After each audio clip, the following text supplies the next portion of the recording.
Northern Norway, one of the most dramatic coastal landscapes in the world.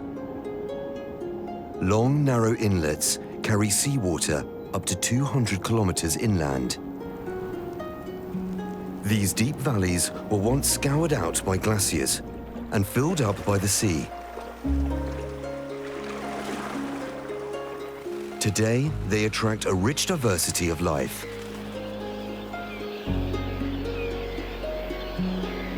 The Norwegian fjords are as deep as the mountains are high, and they teem with life.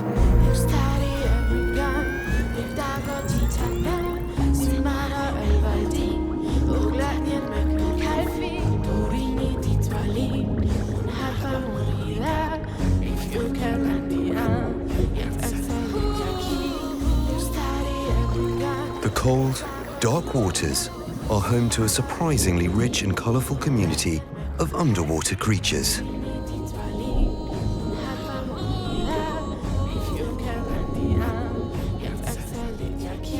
Some even produce their own lights and glow in the dark.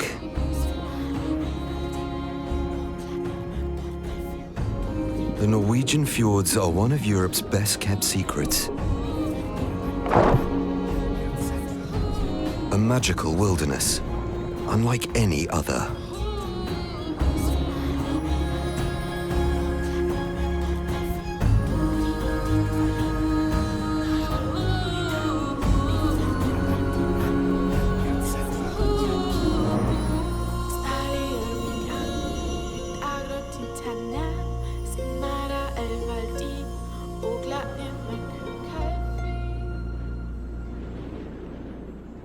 It's mid-November. The Norwegian winter has set in, and the sun barely skirts the horizon during the long polar nights. All is quiet at the bottom of the fjord. The waters appear lifeless, the sediments undisturbed. There is little sign of the invasion that is to come.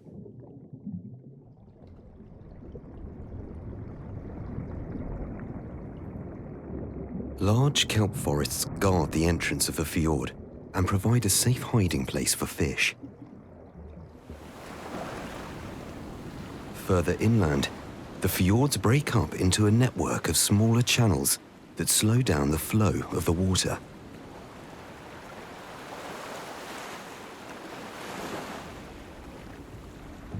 And it's these calm seas that attract huge numbers of fish.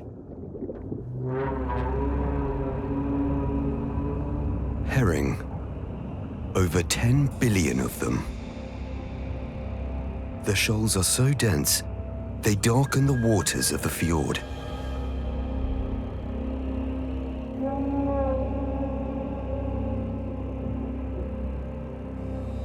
The herring have been feeding in the rich Arctic seas all summer. Now, sleek and well-fed, they gather in the sheltered waters of the fjords to overwinter here.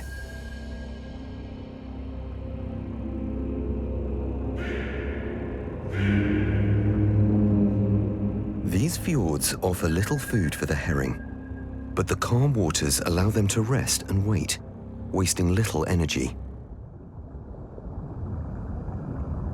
In spring, they'll continue to their spawning grounds along the coast.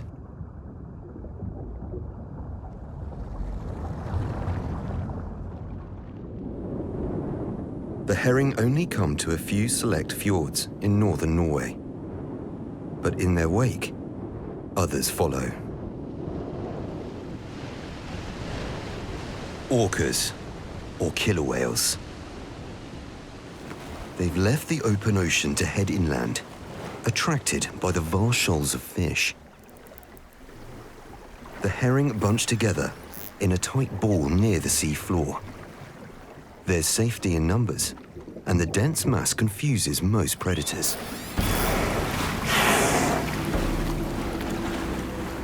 But not the orcas. They work as a team, youngsters learning from older ones. The key to their success is cooperation.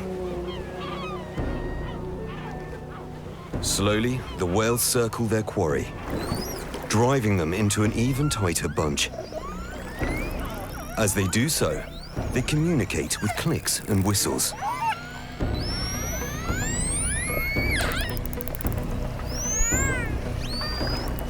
The whales take turns to dive below the shoal and push it closer to the surface. Finally, they manage to drive the herring into shallower water.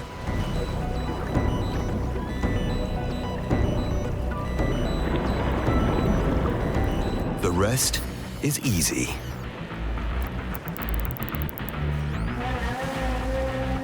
A large male approaches the shoal from the side and smacks into the mass with his powerful tail fin. With one blow, he's killed and stunned a dozen fish. Now they can pick off their prey at leisure.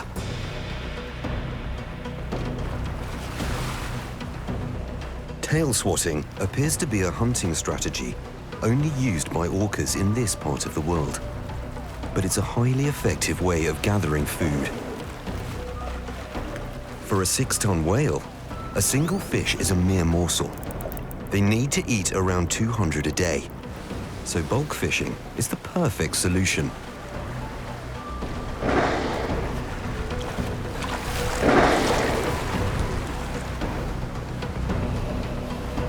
With over 1 billion herring in this one fjord alone, there's plenty to go around.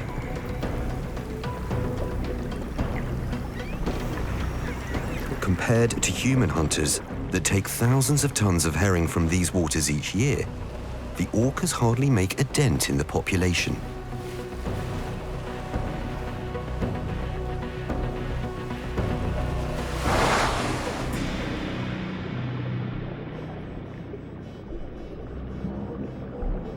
But orcas are messy feeders. They leave behind a trail of dead fish, both at the bottom of the fjord and in the water above. But where there are free handouts, there are takers. Herring gulls follow the whales as they travel through the fjord and pick off any scraps left in their wake. Below the surface, others help dispose of leftovers.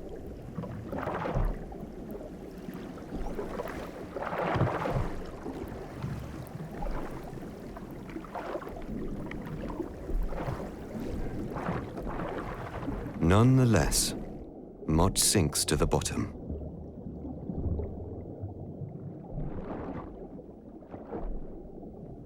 And even here, there are animals that benefit from the orca's feeding frenzy.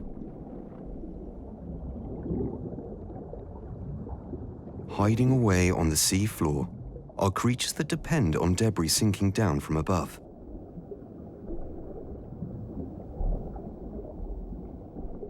Starfish are one of the many bottom dwellers that make a beeline for the feast.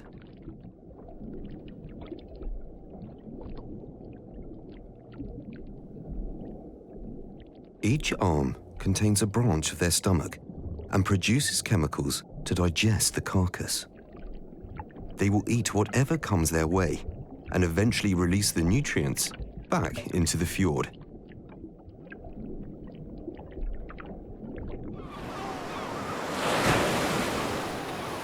In northern Norway, the low winter sun washes the landscape in ethereal colors.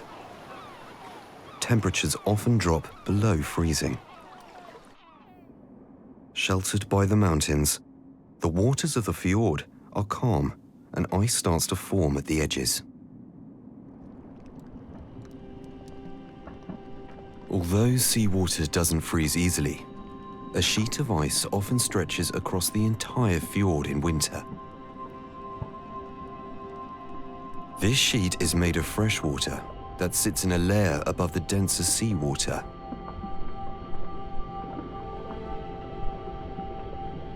The frozen fjord is many miles from the open ocean, but the daily rhythm of the tides can still be felt and seen.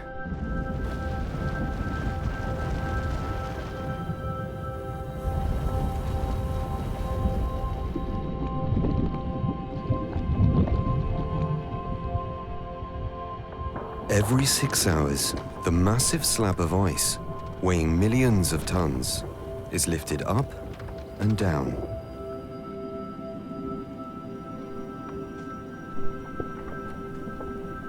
The ice also acts as a gigantic lid, keeping the waters below dark and warm. It's these conditions that allow some unusual animals to live here. The helmet jellyfish, generally found at depths of over 1,000 meters. Direct sunlight will kill it, turning the dark red pigment in its body into a lethal poison. But the winter ice cover over the fjord filters out most of the sun's rays and allows the jellies to rise up to shallower water. So helmet jellyfish thrive here. Sea pens live in the deepest part of the fjord, where they anchor themselves to the sea floor. Here, there's less risk of being uprooted by ocean currents. And the coral-like creatures use their feathery arms to sift plankton from the water. Sea pens like to stay in one place, so if danger threatens, they defend themselves. If anything touches their delicate arms, they produce a series of flashing lights, maybe with the aim to startle in the darkness. But the feathery pens not only actively produce light, they also glow when blue light falls on them.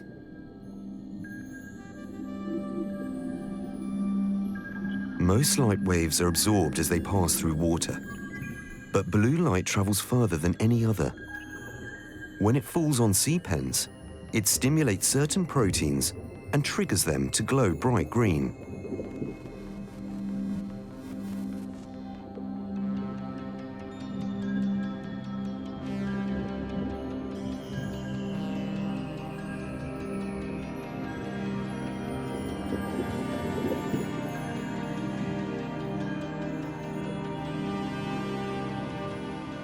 But why sea pens glow like this is still a mystery.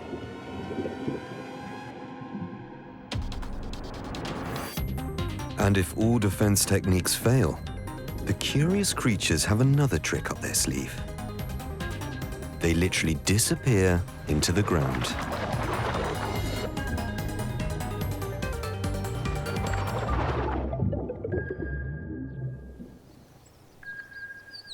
Above the surface, the fjord is now not only sealed by ice, but a thick layer of snow.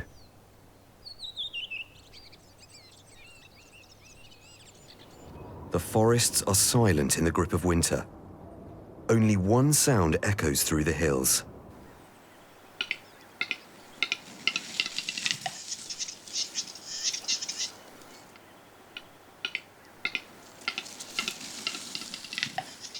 The capercaillie have started their mating rituals.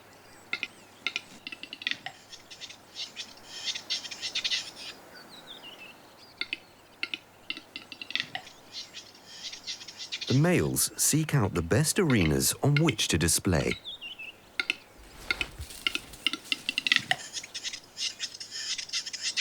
Their song and dance is for the benefit of females scattered throughout the hills.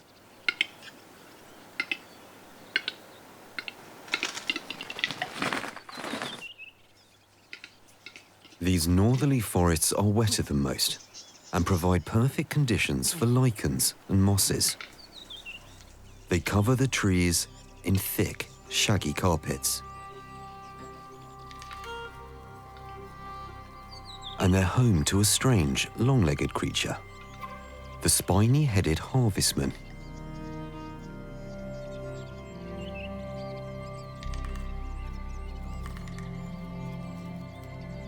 It hunts for small insects amongst the lichen.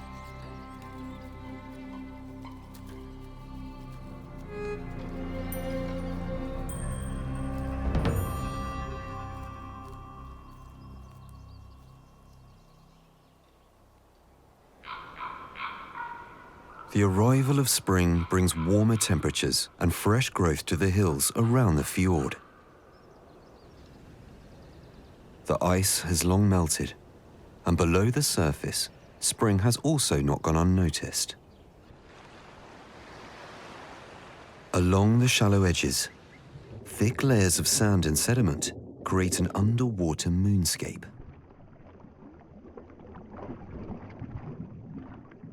Brown crabs are after the mussels buried in the soft sand.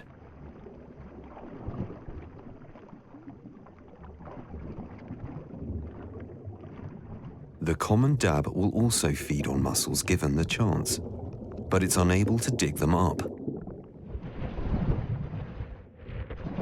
The mussels have burrowed deep into the sediment, but the crabs are persistent.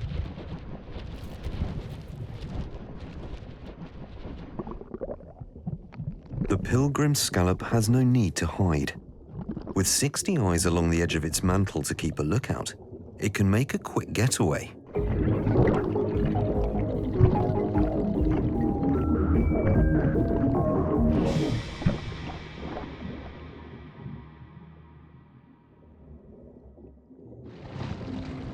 For those that are not fast enough, the crabs are bad news.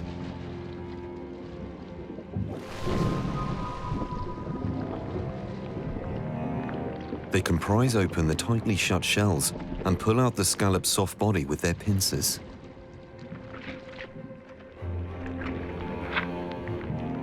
Tearing apart the flesh releases chemicals into the water that soon attract the competition.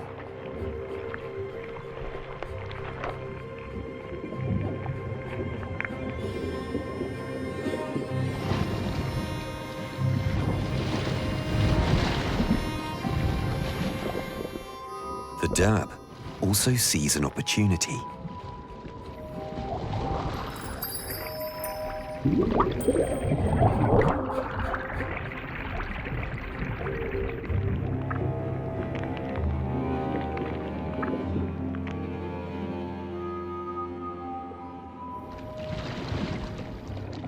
The fish has little to fear from the crab. Despite the fearsome-looking claws, crabs are slow and clumsy and have no interest in trying to catch a fish.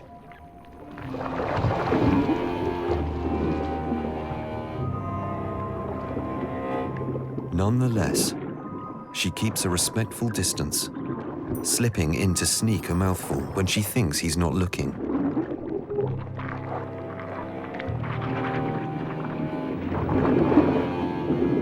The crab has had enough and takes off with the remaining bounty.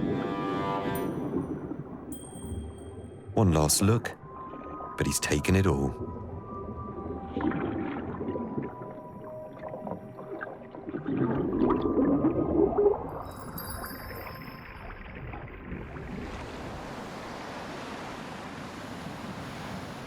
The Norwegian fjords resemble large inland lakes, and thanks to the warming Gulf Stream, they enjoy a mild climate. Not surprisingly, they attract animals both below the surface and above. Common eiders seek out the sheltered edges to feed on crabs and mussels and to raise their young. But while the water may be safe, there's danger from the air above.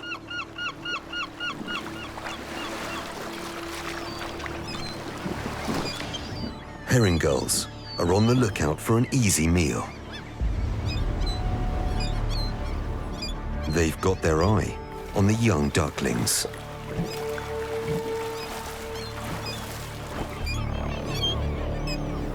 But the attentive females join forces and launch a counterattack.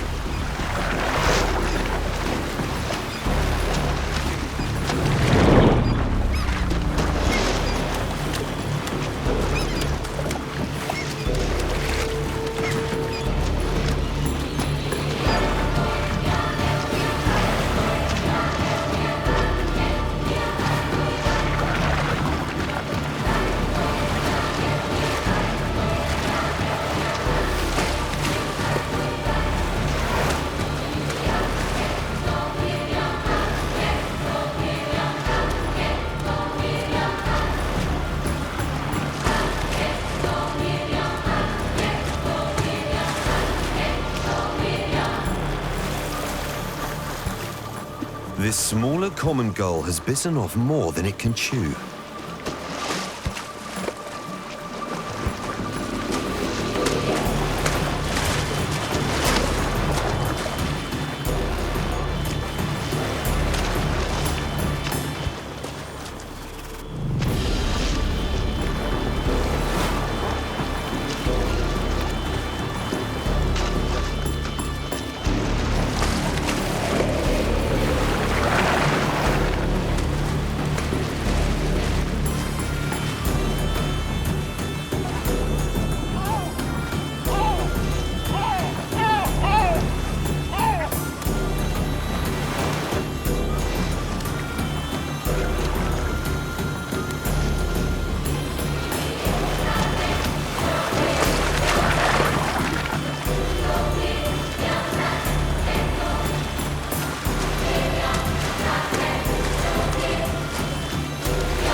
The gull is lucky to escape with its life.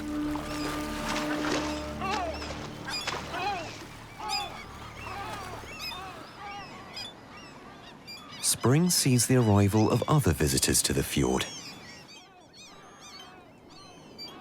The ruff has travelled all the way from Africa and now refuels on small crabs and insects along the shoreline.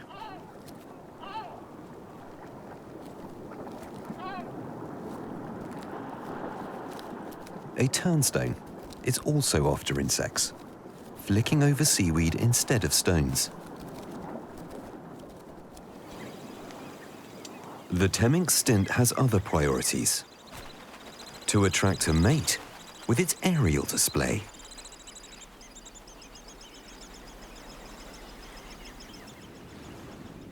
While some of the fjord's visitors arrive at the same time every year, others are less predictable.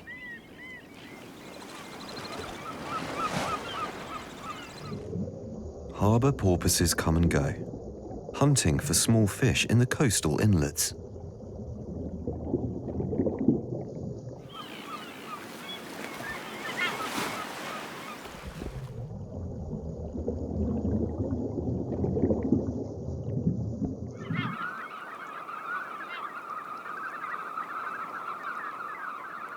At the end of May, huge flocks of knot descend upon the fjord.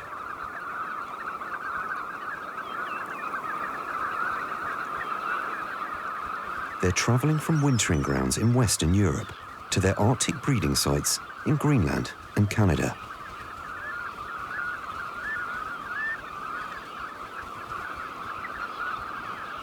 They've come to the fjord to replenish energy reserves before continuing on their long journey. And they're here in their thousands.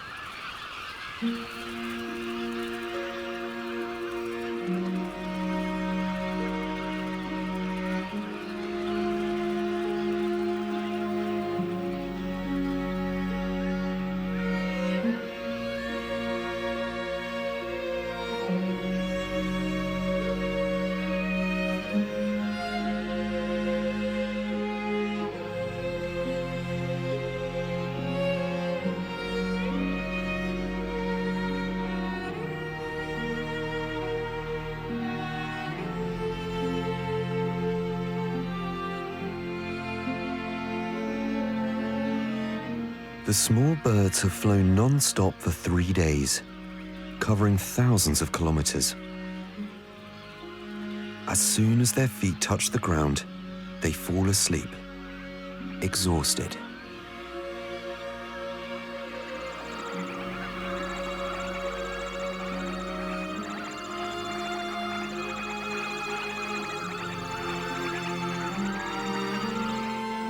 The knot will only stay for a week in the fjords, feeding on small snails and mussels in the exposed mud at low tide.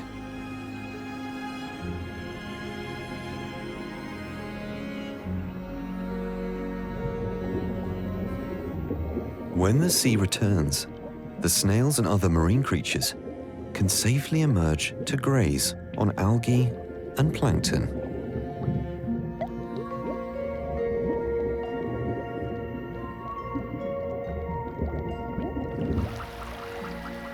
The daily influx of seawater is crucial for sustaining life in the fjord. But where there is life, there's also death. A harbour porpoise is washed ashore by the incoming tide. It most likely drowned, entangled and trapped in a fishing net.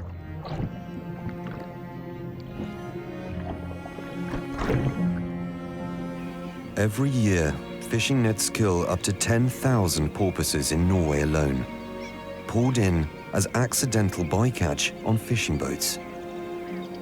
It's a tragic and unnecessary loss.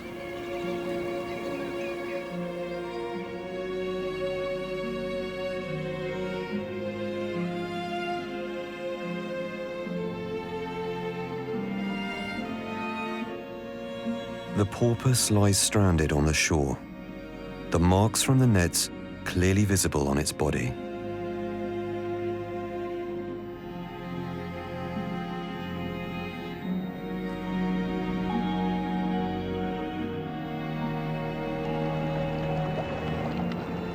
"12 hours later, as the tide returns, the carcass is carried away into deeper water.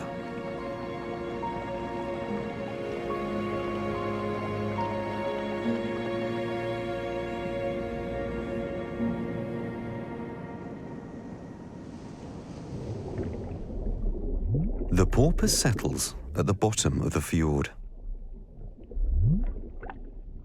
And it doesn't take long for scavengers to arrive at the scene. Eel-like hagfish. They quickly detect the smell of rotting flesh and arrive in their dozens. They will bore into the carcass and consume it from inside and out, releasing the nutrients back into the food chain. The hagfish are one of the fjord's natural recyclers.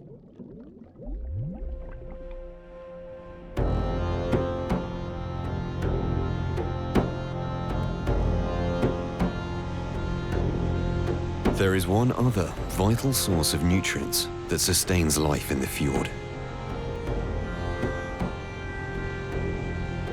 Spectacular waterfalls are one of the most iconic features of this landscape. Hundreds of them cascade down the steep, rocky cliffs, carrying with them not just fresh water, but sediments and food particles.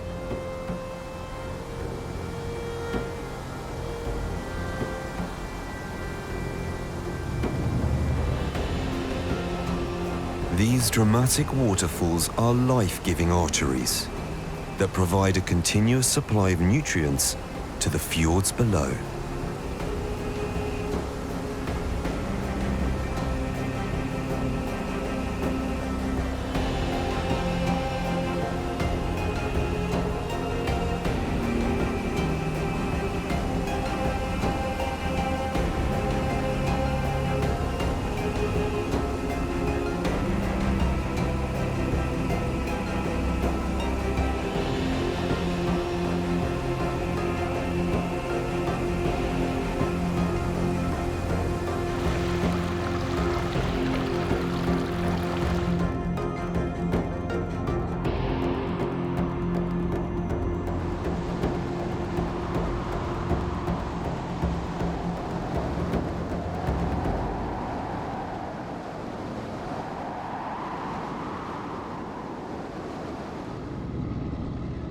The Norwegian fjords are warmed by the mild ocean currents of the Gulf Stream that makes them 5 to 10 degrees warmer than you might expect.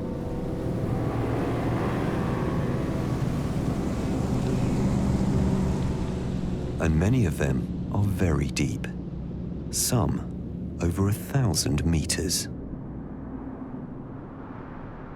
These huge bodies of warm water act as vast storage heaters that warm the surrounding landscape and create an exceptionally mild climate.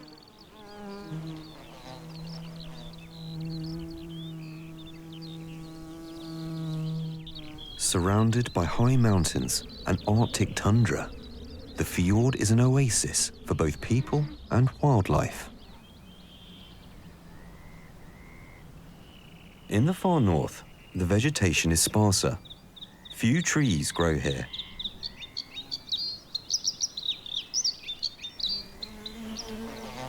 The male bluethroat sings his eloquent song from the top of a mound or bush.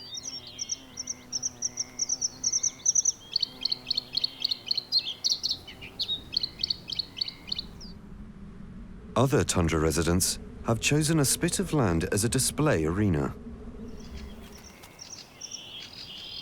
Male ruff, with their spectacular plumes, are waiting for an audience.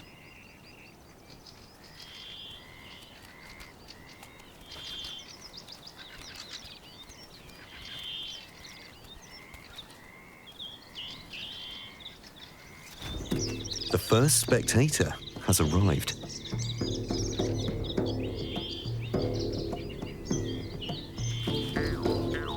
And now the performance can begin.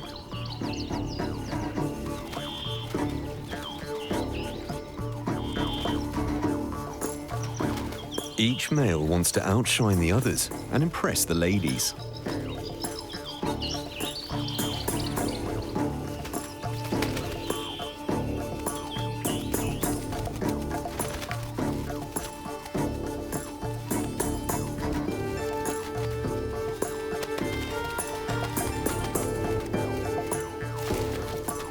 Their dance has a complex choreography. A dark and a light-colored male will often tango together in the hope of dazzling the females.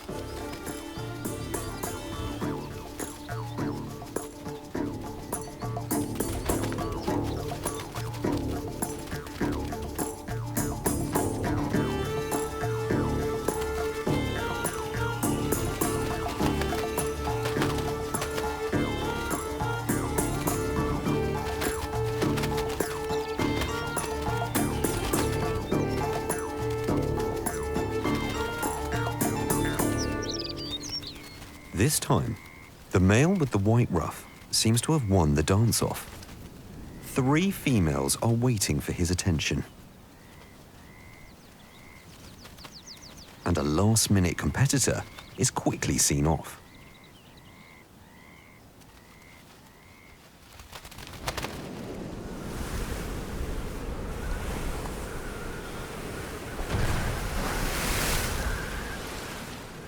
Norway's western coast and fjords receive a huge amount of rainfall.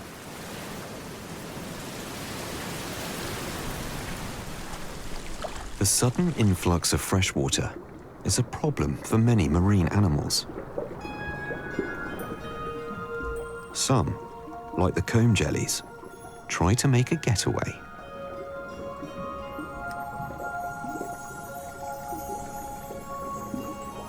They propel through the water with tiny hairs that beat in synchrony and scatter the light to produce iridescent colors.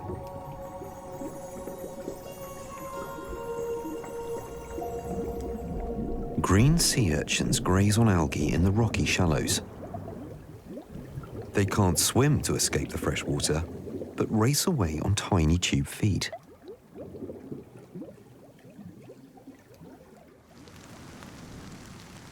The heavy rain also washes away salt, deposited in the surrounding forests by the wind. It flows off the hills as small streams and is carried back into the fjord.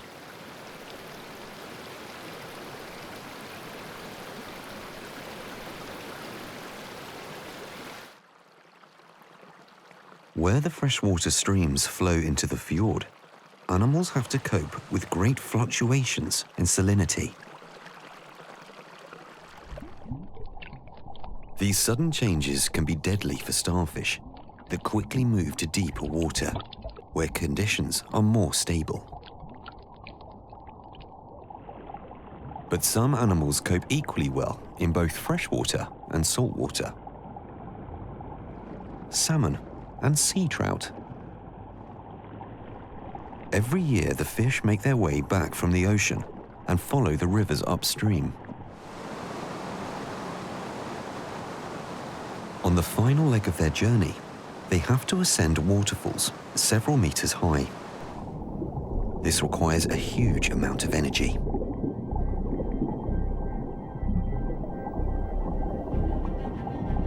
The fish congregate at the foot of the falls, ready to propel themselves out of the water.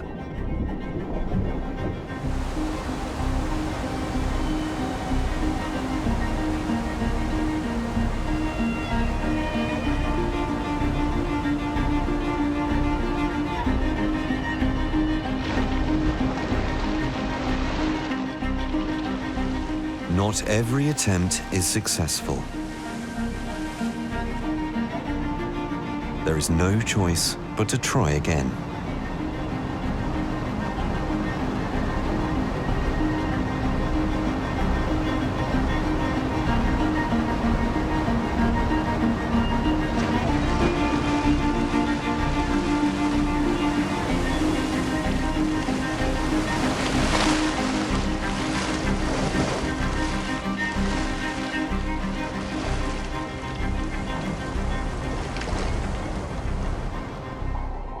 Those who make it beyond the rapids are rewarded by clear and calmer water. These are the traditional spawning grounds, where the fish rest and recover from their arduous journey.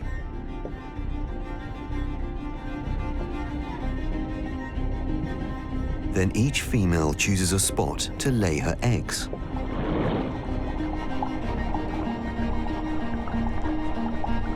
The males are close behind, ready to deposit their sperm.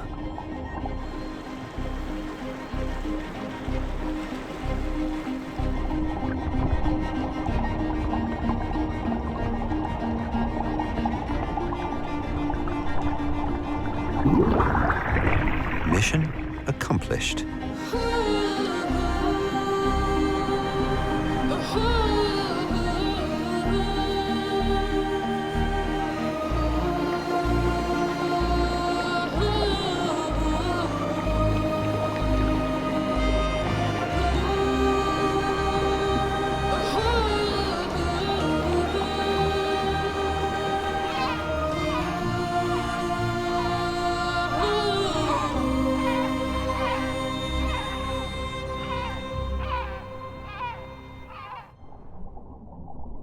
The fish eggs are left unattended on the riverbed and take around 6 weeks to develop.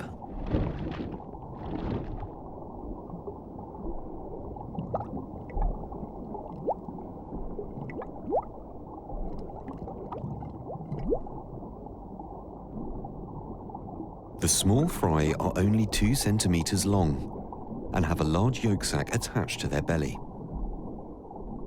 This will provide them with food for the next few weeks, while they remain hidden among the gravel.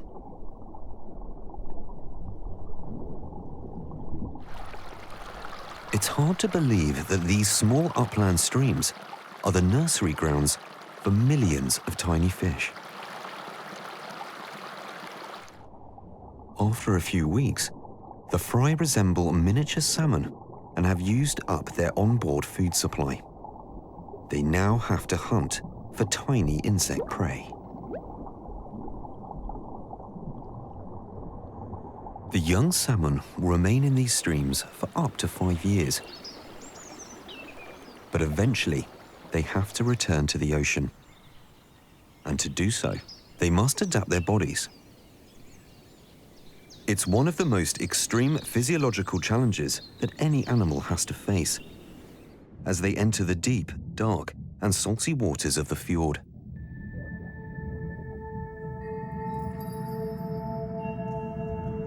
One group of animals that is perfectly adapted to life in the deep are the sea slugs.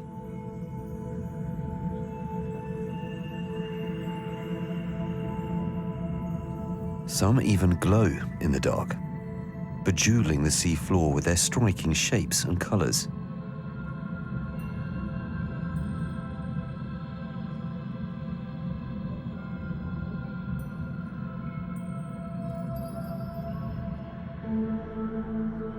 The reason for their eye-catching fluorescence is still a mystery. But having lost their shells millions of years ago, sea slugs may defend themselves with these brilliant lights and colors.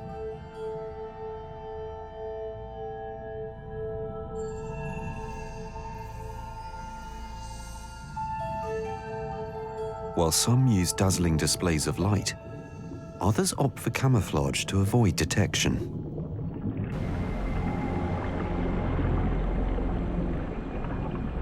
The long-legged spider crab is a master of disguise and moves slowly across the sea floor, searching for edible morsels.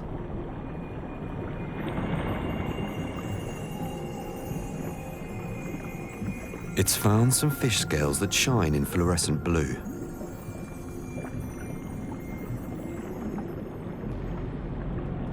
A second spider crab has picked up the scent and heads towards its rival.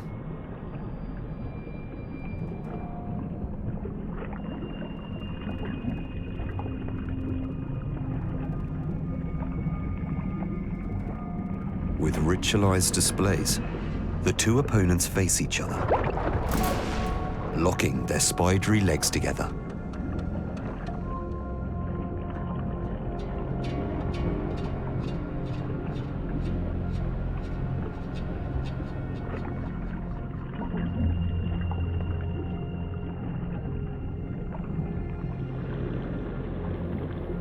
From the bottom of the fjord, the sides rise up steeply, both below water and above.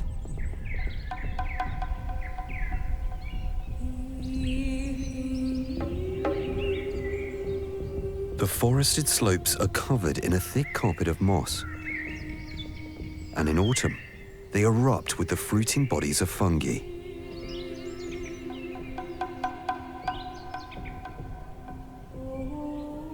The fungi are short-lived, and like much of the woodland vegetation, will ultimately be carried down the steep slopes and into the fjord.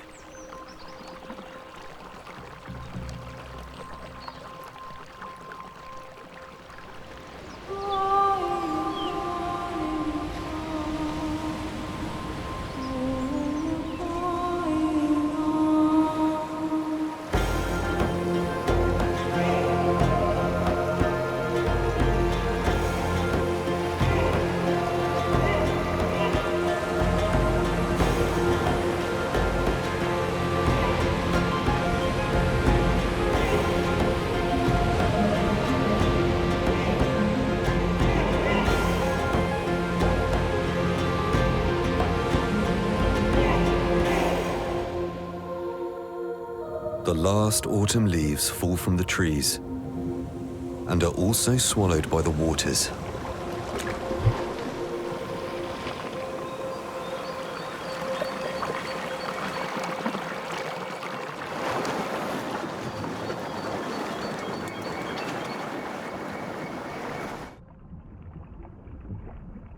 Small marine crustaceans are at hand to exploit this seasonal supply of food.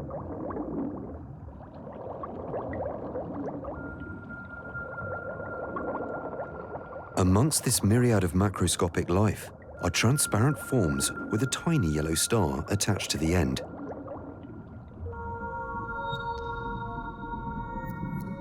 These are starfish larvae, and they spend the first weeks of their life traveling the open seas.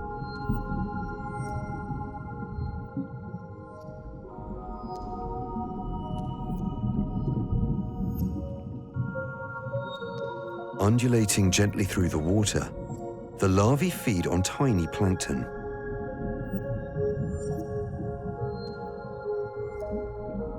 Eventually, they sink to the ground, and the perfectly formed miniature star detaches itself from the main body.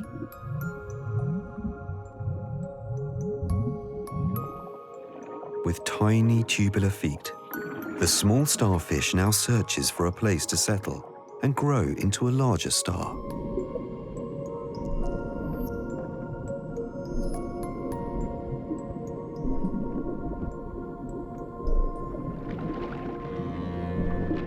Vast quantities of organic matter end up at the bottom of the fjord and play a crucial role in maintaining this rich underwater life.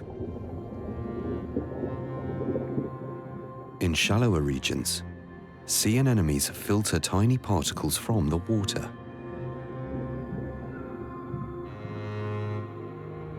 "40 meters down, and coral-like sea fans cling to the steep sides. They are colonies of tiny animals that feed off the rich supply of nutrients brought in by the daily tide.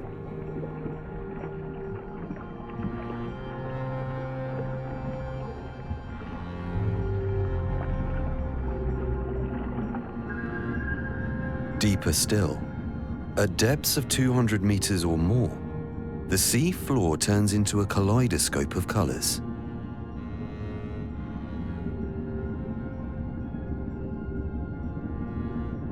Vast reefs of cold water corals now stretch for kilometers along the bottom of the fjord.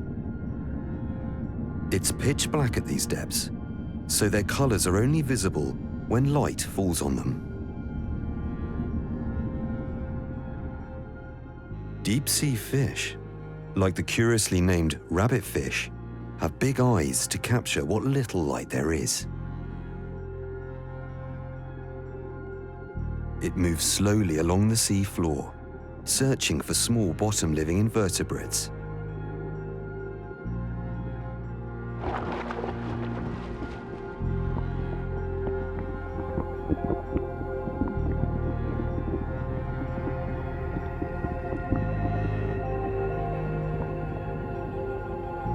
By late autumn, dead fish litter the sea floor once more. In the waters above, the migrating herring have started to arrive.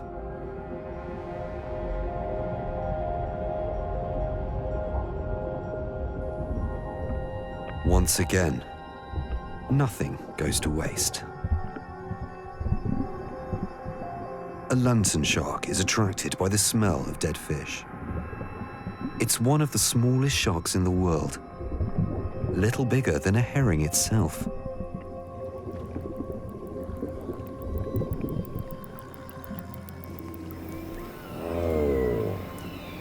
Autumn also sees the arrival of more unusual visitors. Humpback whales.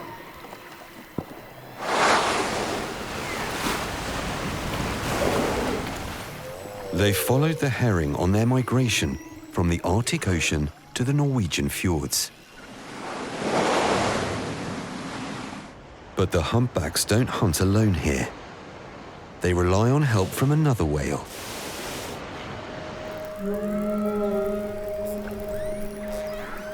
Orcas. Hundreds of them converge on the fjord, drawn in by the billions of herring. Their calls guide the humpbacks to the banquet.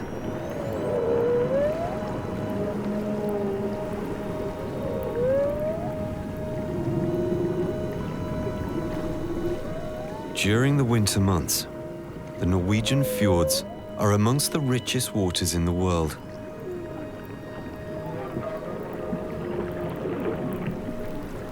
They harbor millions of tons of fish and, not surprisingly, attract hunters from near and far, who cash in on the colossal feast.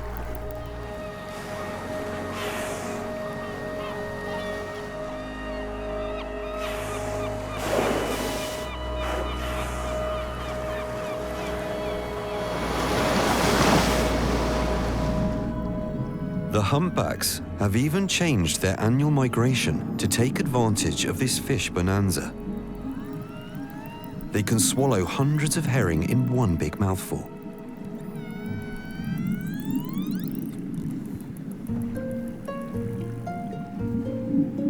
As the days get longer, both orcas and humpbacks leave the fjord and follow the herring out into the open ocean.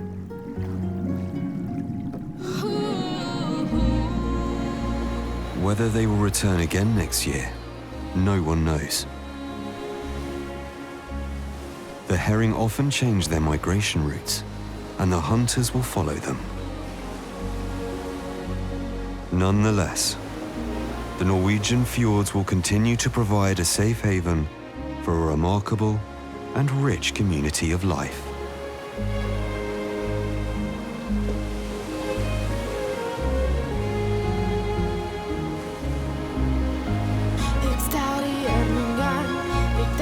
칭찬해 집 말아 얼벌디